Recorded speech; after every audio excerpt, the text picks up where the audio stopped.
함께 읽은 이제 빌립보서 2장에 있는 말씀과 오늘 3장에 있는 말씀을 통해서 하나님께서 주시는 은혜를 우리가 함께 나누기를 원합니다. 오늘은 우리 지난번에 다 살피지 못했던 거기 2장 19절부터 2장의 후반절부터 또 3장에 있는 이 말씀을 함께 나누기를 원합니다. 우리 지난주에 말씀을 들었던 것처럼 이 빌립보서 2장에는 성도들 간의 선한 경쟁 때문에 다툼이 일어나게 되었고, 또 바울이 이 문제를 해결하기 위해서 예수 그리스도의 마음을 품었으면 좋겠다, 예수 그리스도의 겸손함을 본받으라고 권면을 했다면, 오늘 2장 19절부터 나오는 이 후반부에는 바울의 동력자들을 소개를 하게 됩니다. 그리고 이제 바울이 이 빌립보서를 쓰게 된 배경, 그리고 그 동기에 대해서도 기록을 하게 되는 것을 보게 됩니다.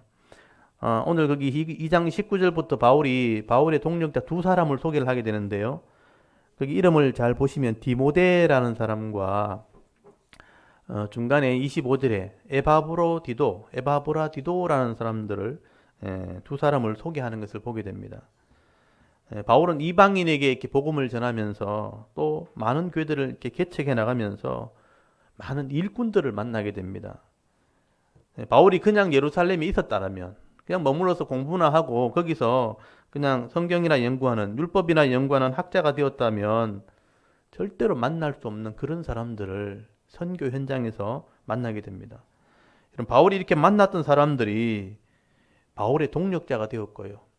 또 바울이 어려울 때 바울을 후원해주는 후원자가 되기도 하고, 또 바울을 위해서 기도해주는 기도의 일꾼들이 되어준 것입니다. 그래서 바울은 지금 로마 감옥에 갇혀 있지만 이 빌립보에 있는 감독이 지금 바울을 찾아서 오게 되었다라고 말씀을 하게 되는 거죠. 그러면 25절에 보시면 먼저 거기 에바브라디도라는 사람을 소개를 하고 있습니다. 여러분 25절 한번 보십시오. 그러나 에바브라디도를 너희에게 보내는 것이 필요한 줄로 생각하노니 그는 하고 소개를 하죠. 나의 형제요, 함께 수고하고 함께 군사된 자요, 또 너희 사자로 내게 쓸 것을 돕는 자라라고 설명을 하는 것을 보게 됩니다. 이 에바브라디도라는 사람이 바울의 형제 같은 사람이라고 돼 있죠. 그리고 함께 수고했던 사람, 복음을 위해서 같이 일했던 사람이고, 함께 군사됐다, 남자들에게 군사됐다 이런 표현은요 굉장히 가깝다 이런 뜻이에요. 전우다 이런 뜻입니다. 같이 생명을 나눌 수 있는 정도의 전우다. 군사되었다는 것은 생명 걸고 싸우는 사람이기 때문에 대신 싸워줄 수 있는 그런 사람이거든요. 내게 군사 같은 사람이고, 또 너희의 사자다, 빌립보 교회 감독이기도 하고 나의 쓸 것을 돕는 자라, 내가 어려울 때 도우는 그런 사람이었다라고 소개를 합니다.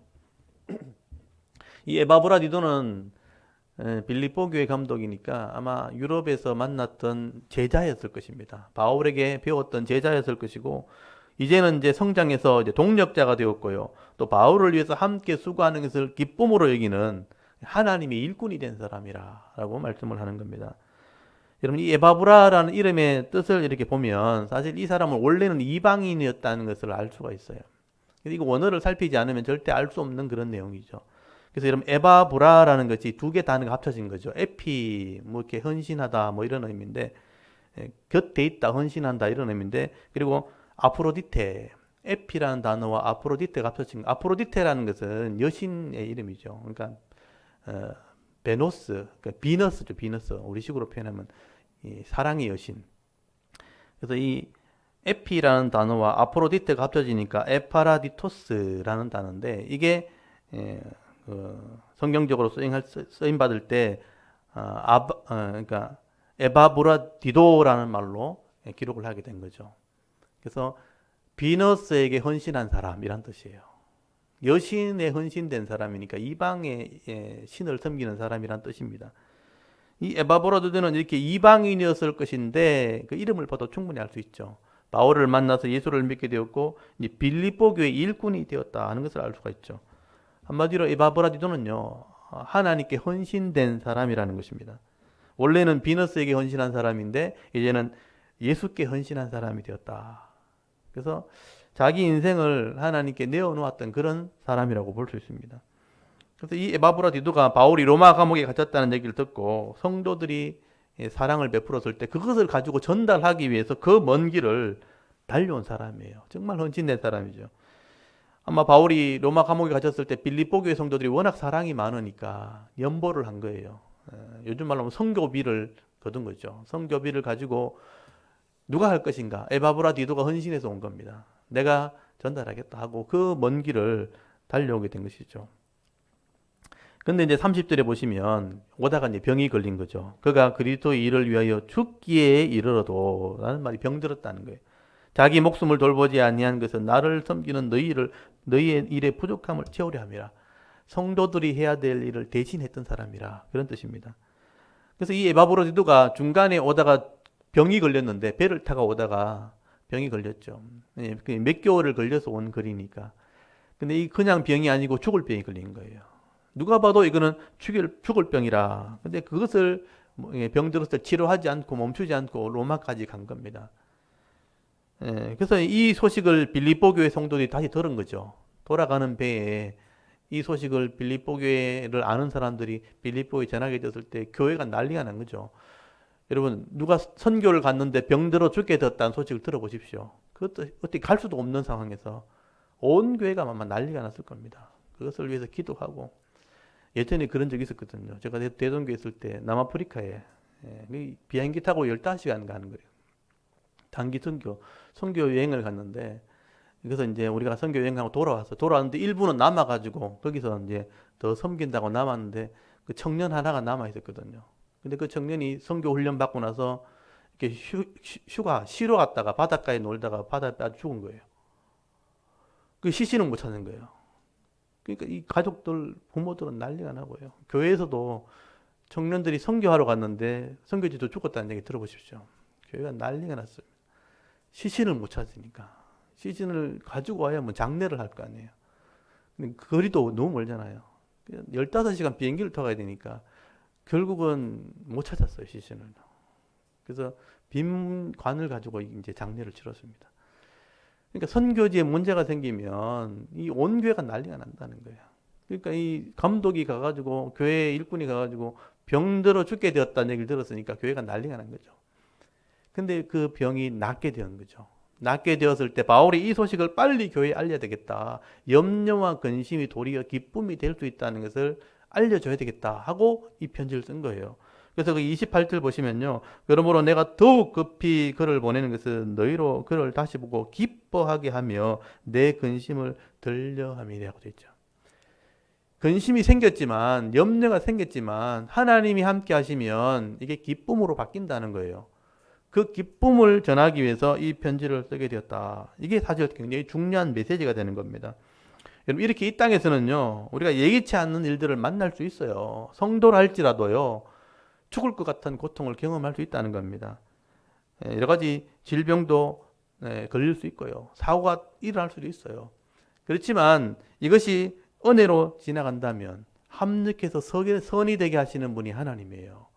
그래서 이 땅에 염려도 생길 수 있고 어려운 고통이 생길 수 있지만 하나님이 함께 하시고 우리가 살아있다면 그거는 더 큰 기쁨이 될 수 있고 더 큰 감사가 될 수 있다는 것을 지금 말씀을 하게 되는 것입니다.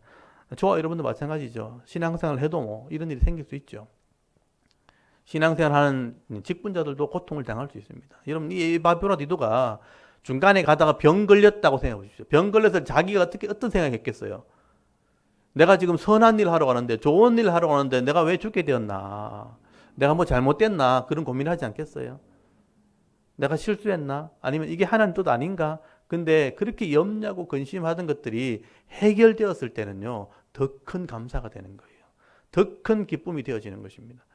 그래서 바울이 이 소식을 빨리 전해서 이 염려가 도리어 감사가 되고 기쁨이 되게 하려고 이 편지를 썼다. 그렇게 말씀을 하게 되는 것입니다. 그래서 여러분 이런 말씀들을 읽으면서요, 우리 가운데 있던 인생에 고난이 올 수 있잖아요. 더 큰 문제가 생길 수 있죠. 그럴 때에 내가 죽지만 않는다면 이게 더 큰 감사가 될 수 있다는 것을 미리 감사하는 거예요. 그게 믿음입니다. 그래서 문제가 왔을 때 저는 이제 이미 그걸 정리를 했거든요. 사람을 살다 보면 분명히 문제가 생긴다. 사람 속에 문제가 생길 수 있고 환경에 문제가 생길 수 있어요. 근데 문제가 왔을 때 이게 하나님이 함께 하신다면 분명히 해결될 거라는 걸 믿는 거예요. 그렇다면 문제가 왔을 때 이미 감사하는 거죠. 문제가 생겼을 때 염려하는 게 아니고 이미 더 큰 기쁨을 주실 줄 믿고 그냥 지나가는 겁니다. 더 큰 믿음을 가져버리면 이미 문제는 문제가 아닌 거예요. 염려는 염려가 아닌 거죠. 여러분, 그런 믿음으로 늘 승리할 수 있는 그런 성도들이 될 수 있기를 간절히 소원합니다. 그리고 바울이 한 사람을 더 소개합니다. 에바브로디도를 보내면서 내가 디모데를 같이 보낸다라고 말씀을 하게 됩니다. 사실 병들었다가 나아도 온전하지 않잖아요. 그래서 에바브로디도를 다시 돌려보내면서 디모데를 함께 보내는 것은 에바브로디도를 돕기 위해서입니다. 그래서 그럼 19절 한번 보십시오. 19절에 보시면 거기 2장 19절 오늘 읽었던 부분이죠. 내가 디모데를 속히 너희에게 보내기를 주 안에서 바람은 너희의 사정을 알므로 안위를 받으려 함이니. 디모데를 함께 보내가지고 소식을 내가 잘 도착했다, 잘 갔다 이런 소식을 다시 듣게 되었을 때 안위를 받으려 함이라. 마음이 안위란 뜻이 뭐냐면 내 마음이 잘 된다, 평안하다 이런 뜻이거든요. 내 마음이 평안하게 되기를 바랍니다. 그래서 이 디모데를 동력자로 보낸다. 그러니까 이 일을 책임질 수 있는 사람으로 보낸다는 뜻이거든요. 이 디모데라는 사람은 바울이 2차 전도여행에 만난 사람이잖아요. 이고니온 루스드라, 우상의 땅이죠. 그건 터키입니다. 터키, 지금의 터키. 이 이방 땅에서 우상을 섬기던 그런 땅에서 믿음의 가정에서 자란 이 디모데를 만난 겁니다. 이 디모데는 믿음의 가정에 자란 사람. 아까 에바브로디도는 이방인이었잖아요. 근데 이 사람은 믿음의 가정에서 자랐어요. 이 사람 어머니가 유대인이에요. 근데 남편이 헬라인, 이방인입니다. 그래서 유대인 어머니, 그리고 그 유대인 어머니의 그 어머니, 할머니가 유대인입니다. 그래서 그 할머니, 외할머니가 로이스란 사람이죠. 외조모 로이스 들어보셨죠? 쾌활하다, 즐겁다 뭐 이런 뜻이에요. 그리고 그의 어머니는 유니게라는 사람, 유니게라는 사람인데 승리자 뭐 이런 뜻이거든요. 이 사람은 좀 대가 센 사람이고요. 그러니까 어머니의 신앙과 외할머니, 할머니의 신앙을 이어받은 신앙으로 교육받은 사람이 디모데입니다. 신앙의 뿌리가 있는 사람이란 뜻이에요. 이 디모데란 이름의 뜻도 그래요. 이게 디모데의 뜻은 티테라는 말과 데오스란 말이 합쳐진 거예요. 티테라는 말은 뭐 경배한다, 경외한다. 데오스는 하나님이라는 뜻이거든요. 하나님을 경외하는 사람이란 뜻이에요. 디모데우스라는 말은 하나님을 경외하는 사람. 이런 믿음의 가정에서 자란 사람이죠. 그러니까 이 디모데는 어려서부터 하나님 말씀을 잘 배운 사람이에요. 그래서 말씀대로 성실하게 신앙생활 하는 중에 바울을 만나게 되었고 바울의 동력자, 바울의 일꾼, 복음의 일꾼이 된 것입니다. 근데 이 디모데는요, 뭐 공부를 너무 열심히 했는가, 몸이 좀 약했어요, 이 사람이요. 그래서 디모데전서 5장 23절에 보면요, 바울이 디모데를 늘 염려하는 게 뭐냐면 성실하고 열심히 하고 그런 건 좋은데 몸이 늘 약한 거예요. 디모데전서 5장 23절에 물만 마시지 말고 네 비위와 자주 나는 병을 위해 포도주를 조금씩 써라 이런 표현이 나와요. 약이 많이 없는 시대니까 포도주를 먹으면서 이렇게 속이 많이 안 좋았던 거죠. 비위가 약하다는 걸 보면 위장이 안 좋다는 뜻이에요. 원래 좀 이렇게 한 곳에 집중을 열심히 하고 연구하고 이런 사람들이 밥을 제때 안 먹으니까 이제 이런 위가 약해지거든요. 그러니까 늘 이렇게 열심히 하는 게 있으니까 몸을 잘 안 챙기는 거예요. 그래서 약을 좀 먹었으면 좋겠는데 포도주를 조금씩 써서 위가 좀 잘 이렇게 나았으면 좋겠다. 이렇게 이런 약점이 있는 그런 디모데죠. 근데 이제 목회라는 게 그렇잖아요. 성경을 연구해야 되고 사람을 이렇게 관리해야 되고 또 이렇게 격려해야 되고 가르쳐야 되고 이런 일들이기 때문에 목회하기에는 몸이 좀 약한 사람이라 그런 의미가 있는 것이죠. 근데 이 디모데가 끝까지 바울을 따라다니면서 바울을 섬기고 또 말씀을 가르치는 일들을 최선을 다했던 성실한 사람이 바로 디모데라는 사람입니다.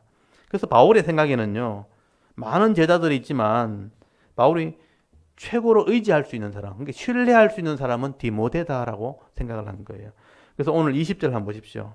20절에 보시면 이는 뜻을 같이하여, 그러니까 바울과 뜻이 같다는 거죠. 너희 사정을 진실히 생각할 자가 이 밖에 내게 없음이라.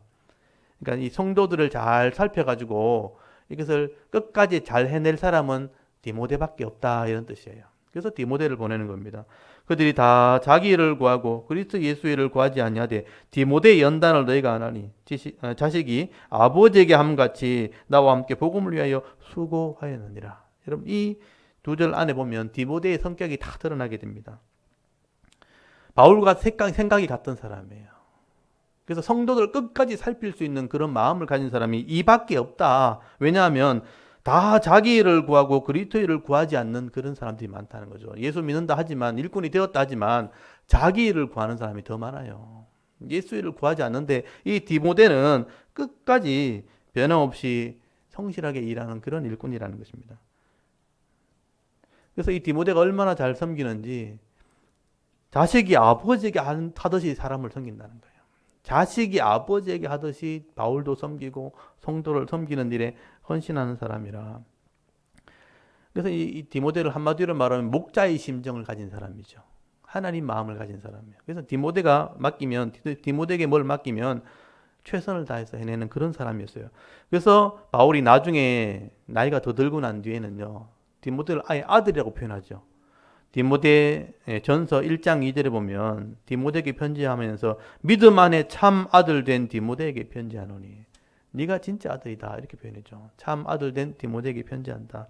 디모데후서 1장 2절에도 사랑하는 아들 디모데에게 편지하노니 하면서 이제 제자란 말과 형제란 말보다도 이제 아들이라는 표현을 쓰게 됩니다. 내 아들 디모데에게 내가 편지한다라고 말을 하게 되죠. 바울이 정말 아꼈던 사람이고 사랑했던 제자였고 동력자였다는 것을 알 수가 있습니다. 바울에게는 이런 동력자들이 있었다는 거죠. 이 에바브로 디도를 이제 빌립보에 돌려보내면서 디모데가 좀 따라갔으면 좋겠다.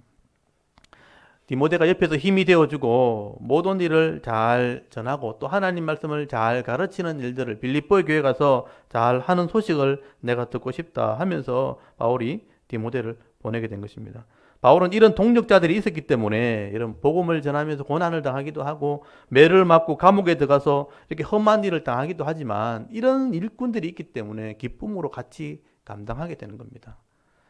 여러분 이 에바브로 같은 이런 헌신된 사람 또 디모데 같은 이 아들 같은 그런 일꾼이 있기 때문에 이런 복음을 전하고 또 교회를 세우고 수고하는 일들을 바울이 끝까지 잘 감당할 수 있었던 것입니다. 여러분이 교회가 바로 그런 것입니다. 우리 교회를 섬기는 것도 다 이런 사람들이 있기 때문에 우리가 교회를 섬기는 것입니다. 교회는 절대로 혼자 할 수 있는 일이 아니죠. 사람들이 모이는 것이고 또 생명을 살리는 곳입니다. 이 죄악된 땅에서 거룩한 공동체를 세우는 것 여러분 쉽지 않습니다. 사람을 살리고 또 사람을 변화시키고 사람들을 키워서 또 일을 하게 하는 이거 쉽지 않은 일입니다. 여러분 믿음의 동력자들이 있을 때 같은 믿음을 가지고 우리가 함께 섬길 때 정말 가치 있고 의미 있는 일을 할 수 있는 것이 바로 교회라는 것이죠. 그래서 교회가요 변질되지만 않는다면 교회가 말씀대로 사역만 하기만 한다면 여러분 세상 사람들이 할 수 없는 그런 일들을 할 수 있는 곳이 바로 교회입니다.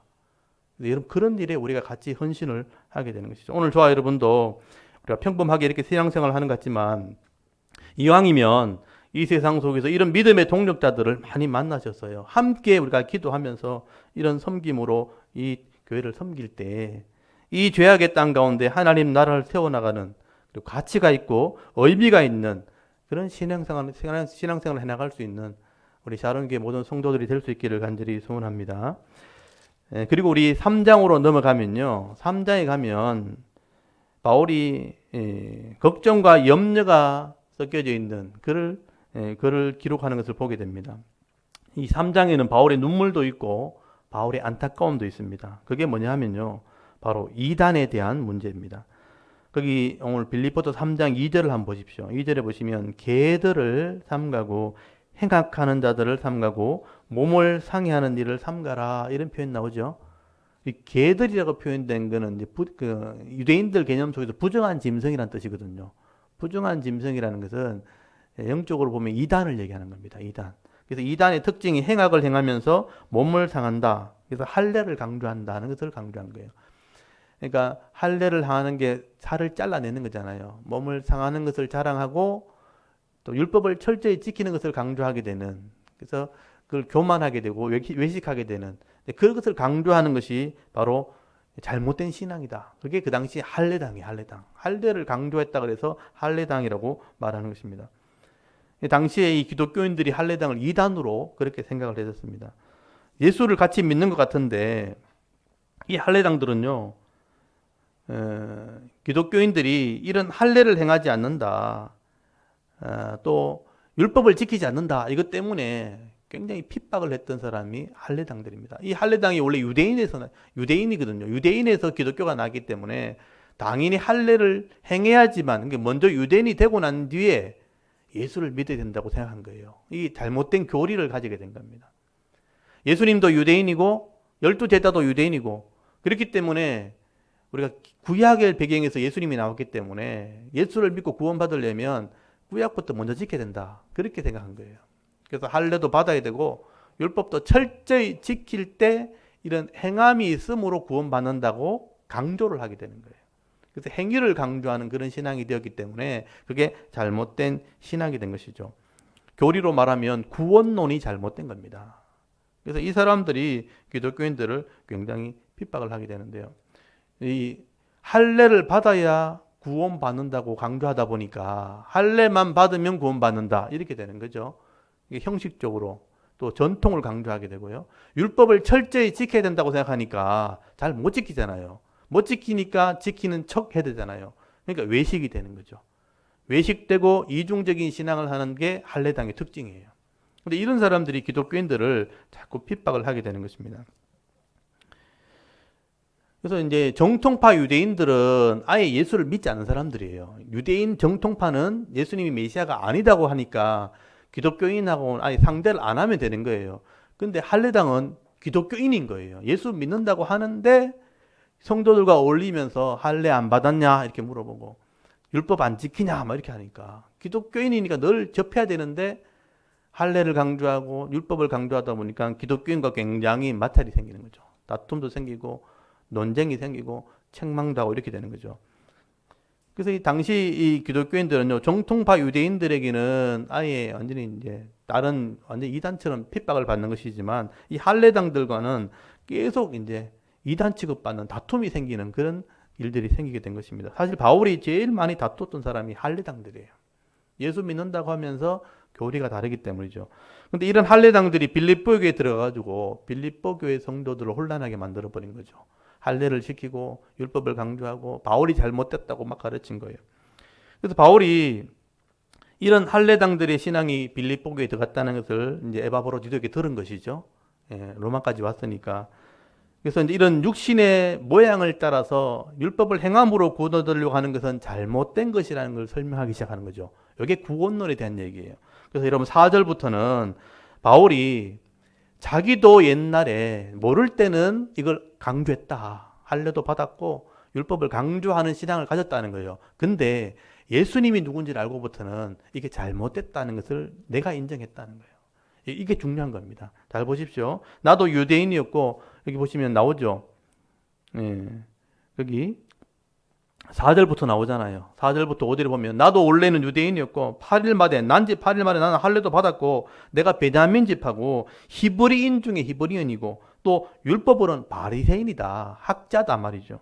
열심히 교회를 우리가 핍박했던 사람이다. 바리새인의 신앙을 가지고 정통파 유대인들처럼 기독교인을 박기도 하고 율법으로는 흠이 없이 내가 살았다 할 정도였어요. 이런 사람이었다는 거죠. 근데 예수를 믿고 나서 이게 잘못되었다 하는 것을 알게 된 거죠. 이게 쓸데없는 것이었다는 것을 알게 되는데요. 굉장히 강조가 되어 있습니다. 여러분 7절부터 9절까지 말씀을 한번 보십시오. 이 말씀이 굉장히 중요합니다. 오늘 이게 이 말씀이 이렇게 가장 핵심되는 말씀인데요. 여러분 7절에 보니까 그러나 무엇이든지 내게 유익하던 것을 내가 그리스도를 위하여 다 해로 여길 뿐더러, 내게는 유익한 것이지만 그리스도에게 필요 없는 것이죠.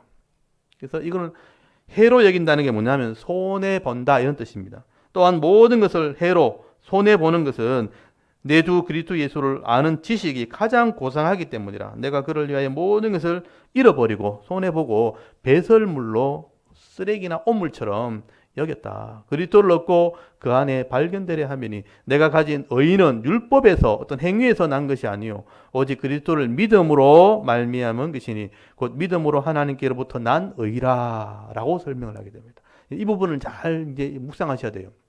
이게 무슨 의미인지를 잘 이해하시면 좋겠어요.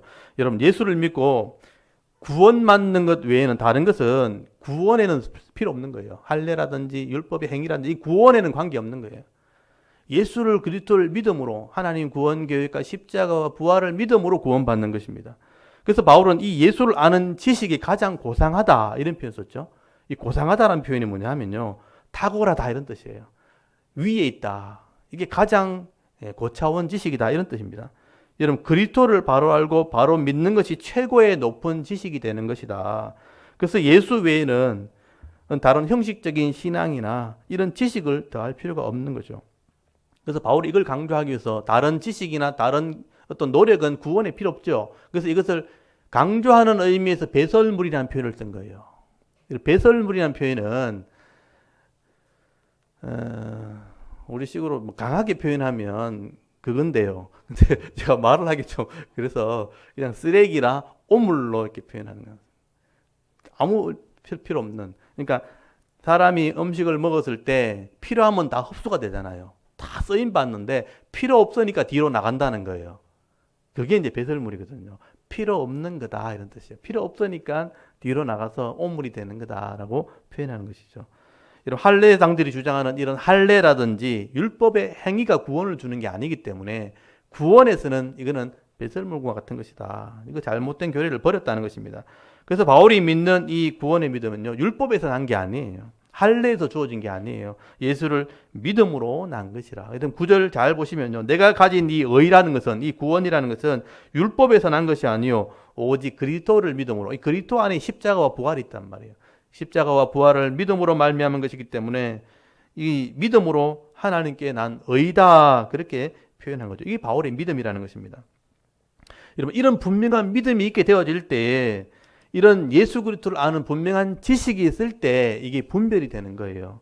그래서 우리가 예수를 아는 이 분명한 지식이 필요한 겁니다. 그래서 말씀을 통해서 이걸 배우셔야 돼요. 설교를 통해서 배울 수 있지만 여러분이 성경을 읽으시면서 이것을 여러분이 스스로 깨달으셔야 됩니다. 이런 분명한 지식을 우리가 알게 되어야 잘못된 것을 구별할 수 있고 잘못된 걸 버릴 수 있습니다. 저는 이게 잘 정리가 됐어요. 왜냐하면 성경을 알면 알수록 잘못된 게 드러나거든요. 빨리 버릴 수 있어요. 그럼 단순해지는 거예요. 복잡해지면 어려워지는 거예요. 여러분, 신앙이 복잡해지면요, 계속 헷갈리는 거예요. 그리고 계속 염려가 되는 거예요. 이게 맞나? 저게 맞나? 근데 단순해져 버리면 확실한 거예요. 필요 없는 걸 빨리 버릴 수 있어요. 그래서 쉬워지는 것입니다. 신앙은 절대 어렵지 않습니다. 그러니까 신앙생활을 확실히 하는 사람들은 어렵지 않다 그러고요. 잘 모르는 사람은 어렵다 그래요. 왜냐하면 분명한 게 없으니까 이것도 맞는 것 같고 저것도 맞는 것 같고 구분도 안 가고. 그래서 성경을 바로 아는 것이 그래도 필요한 겁니다. 바로 알면, 진리를 가지면 잘못된 거는 금방 구별해요. 그러니까 참기름을 딱 먹어본 사람은 가짜 먹으면 딱 알아요. 이거 아니네, 이래 된 거죠. 근데 안 먹어본 사람은요, 이것도 끼고 저것도 끼고 모르는 거예요. 그래서 진리를 바로 아는 게 굉장히 중요하다. 예수 아는 지식을 바로 배우셔야 되는 겁니다. 그래서 바울이 성도들이 권면을 하는 거예요. 그럼 10절부터는요, 바울의 권면입니다. 우리가 바른 믿음으로 구원을 받았다면 끝까지 달려갈 수 있다. 부활에 참여할 수 있다. 여러분, 이 끝까지 달려가는 게 신앙입니다. 그래서 10절 한번 잘 보십시오. 내가 그리스도와 그 부활의 권능과, 이 부활을 동그라미 쳐놓으십시오. 부활의 권능과 그 고난의 참여함을 알고자 하여 그의 죽으심을 본받아 어떻게 해서든지 죽은 자 가운데서 부활에 이르려 하노니. 여러분, 부활까지 가는 게 신앙이에요. 부활에 이르려 하노니. 우리 믿음의 마지막이 부활이고, 부활이 신앙의 완성이라고 말씀을 하게 되는 것이죠. 그렇기 때문에 이 부활의 영광에 참여하기 위해서 끊임없이 신앙의 길을 달려간다. 십자가를 경험하고 고난을 경험하면서 어디까지 가느냐? 부활까지 달려가는 것이다. 그래서 바울은요, 이 부활이 우리 신앙의 표대와 같은 것이다 라고 표현합니다. 여러분, 12절 한번 보십시오. 내가 이미 얻었다 함도 아니요 온전히 이루었다 함도 아니라 오직 내가 그리스도 예수께 잡힌 바 된 것을 잡으려고 달려간다는, 지금 우리가 하는 게 달려가는 중이죠. 형제들아, 나는 아직 내가 잡은 줄로 여기지 않냐고 오직 한 일, 즉 뒤에 있는 것은 잊어버리고 앞에 있는 것을 잡으려고 표대를 향하여 그리스도 예수 안에서 하나님이 위에서 부르신 부르심의 상을 위하여 달려가노라 라고 표현되어 있죠. 바울이 그 당시에도 나이가 많이 들었을 때인데도 내가 완성한 게 아니다. 다 잡은 게 아니다. 지금도 나는 달려가고 있는 중이다. 그 표대를 향하여 부르심의 상을 향해 달려가는데 그 부르심의 상이 뭐냐면 부활이에요. 내가 부활을 향해서 지금 달려간다. 표대는 무엇인지 아시죠? 마지막 결정점. 깃발을 꽂아 나오는 그 결정점이에요. 그 표대가 있다는 것은 방향이 있다는 것이고요. 또 목적이 있다는 것이죠. 그 표대의 목적이 마지막이 바로 부활이라고 바울은 설명을 하게 됩니다. 제가 우리 지난주 부활주일 설교에 드렸잖아요. 이 부활은 그 시기를 말하는 거죠. 그때 되면 다 변하는 때가 있다는 거죠. 근데 이 부활 중에 요한의 표현들을 하면 우리는 생명의 부활로 나가야 되는 거예요.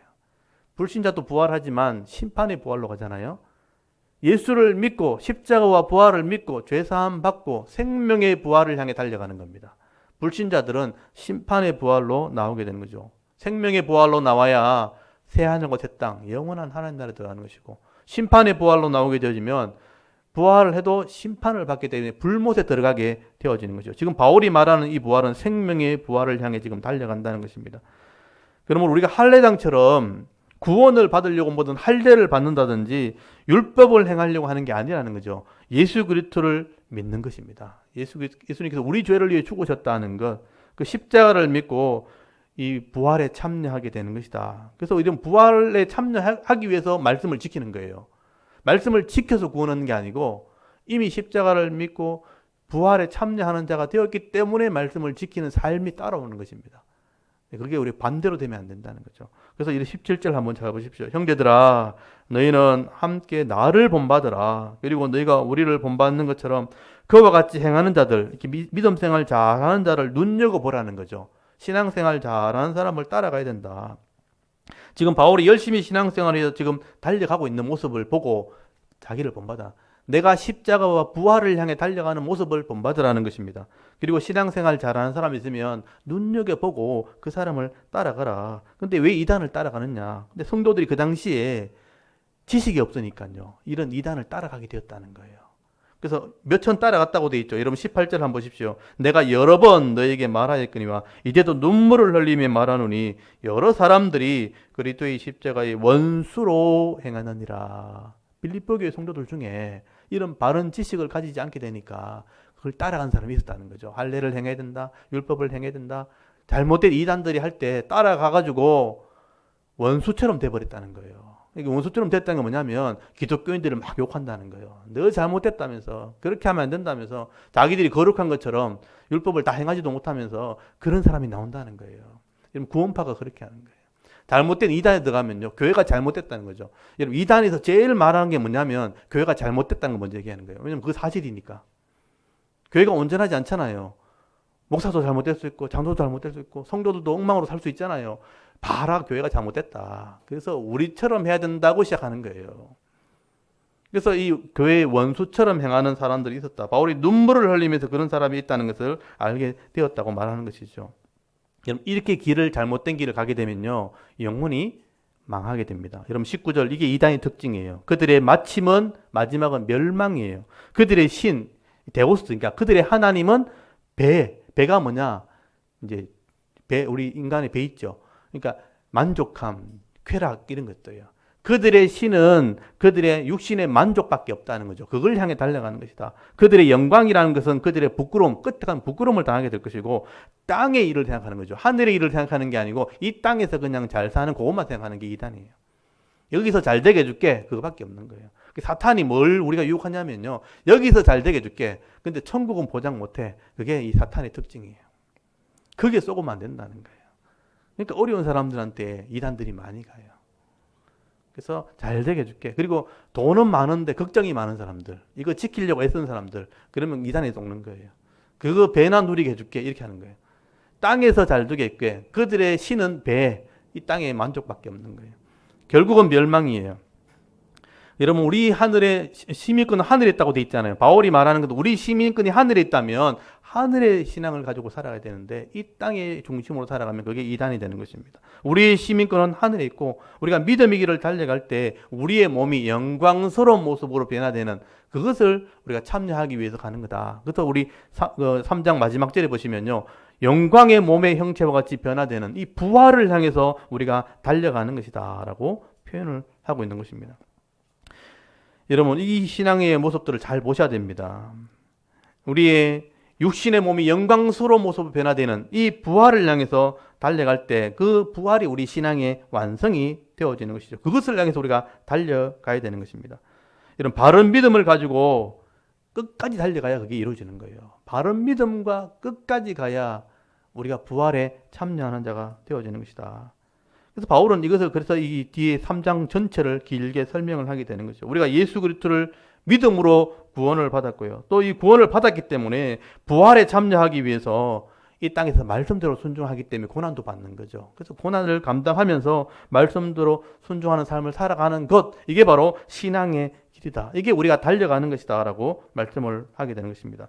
근데 할례당들은요, 예수 그리스도의 십자가 부활을 믿기보다는 할례 받으면 된다, 이렇게 얘기하는 거예요. 육신으로 열심히 율법을 행하면 된다. 행함을 강조하게 되는 것이죠. 말씀을 대로 순종하는 삶이 아니고 행위를 강조하게 되는 것입니다. 그래서 잘못된 길을 가게 되는 것이죠. 이런 길을 따라가다 결국은요, 이런 멸망의 길을 가게 되는 것입니다.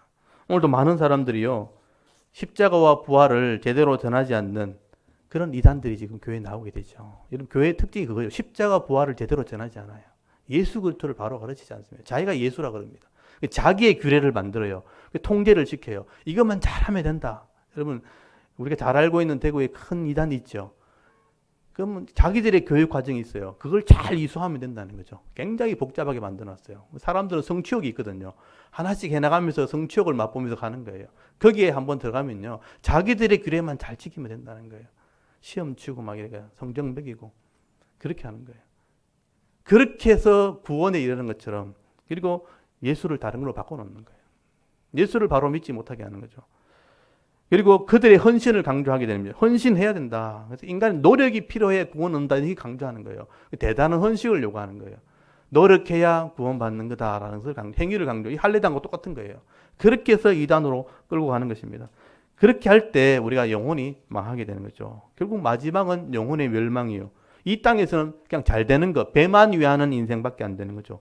그들의 영광이란 게 고작 세상에 드러났을 때 부끄러움 당하는 거예요. 여러분, 이 이단 교주가 드러났을 때 얼마나 부끄러움을 당합니까?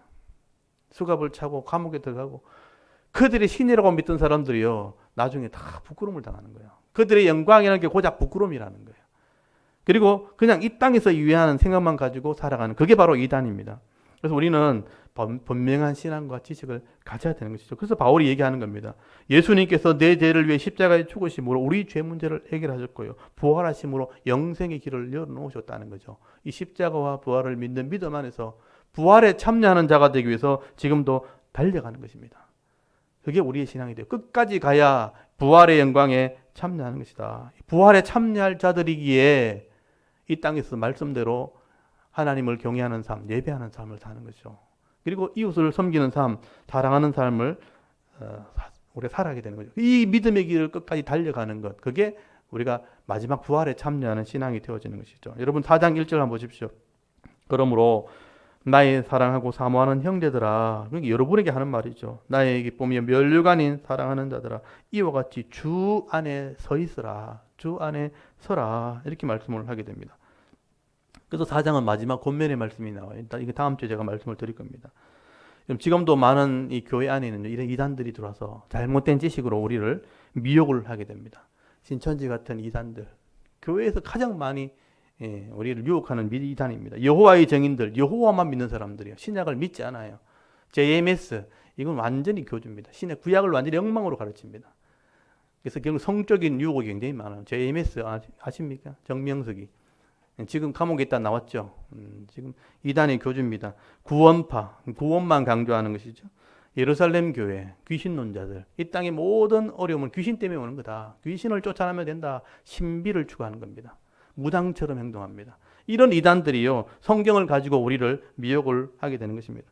여러분, 이런 이단들이 교회에 들어왔을 때 우리가 혼란하지 않으려면 분명한 지식을 가지고 있으면 돼요. 하나님 말씀을 가지고, 분명한 지식을 가지고, 이런 것을 따라가지 않는 그런 신앙을 가지고 끝까지 달려갈 때 우리가 바른 믿음과 바른 구원을 얻게 되어지는 것입니다. 오늘도 이런 빌립보 교회 성도들에게 지금 바울이 권면하는 이 말씀을 잘 들어보시길 바랍니다. 우리가 바른 신앙을 가지고 부활을 향해서 우리가 달려가게 되어질 때에 그 마지막에 영광의 형체로 변화되어지는 그 부활에 참여하는 은혜가 있다는 것을 여러분 꼭 기억할 수 있기를 바랍니다. 그래서 그 표대를 분명히 정하고 그 부활을 향해서 달려가는 것입니다. 바울처럼. 그래서 고난이 있고 여러 가지 핍박이 있지만 그 표대를 향해서 달려갈 때 멈춰서도 안 되고 어긋난 길로 가도 안 되는 거죠. 바로 달려갈 때 그 은혜를 누리게 되어지는 것입니다. 오늘도 이 빌립보는 말씀을 잘 묵상하시면서요. 오늘 저와 여러분들이 이 예수를 아는 지식이 가장 고상한 지식인 줄 알고요. 이 말씀을 따라 끝까지 달려가서 이 땅에서는요. 하나님께서 예배해 놓으신 하나님 허락하신 이 풍성한 복을 이 땅에서 받아 누리시고요. 또 저 천국에 대한 분명한 소망, 이 산 소망을 가지고 각자의 삶 속에서 승리의 삶을 살아갈 수 있는 그래서 분명한 믿음의 길을 달려가는 저와 여러분의 이런 신앙이 되어줄 수 있기를 주의 이름으로 축원합니다. 아멘. 우리 잠깐 기도드리겠습니다. 하나님 오늘도 우리가 하나님 앞에 나와 예배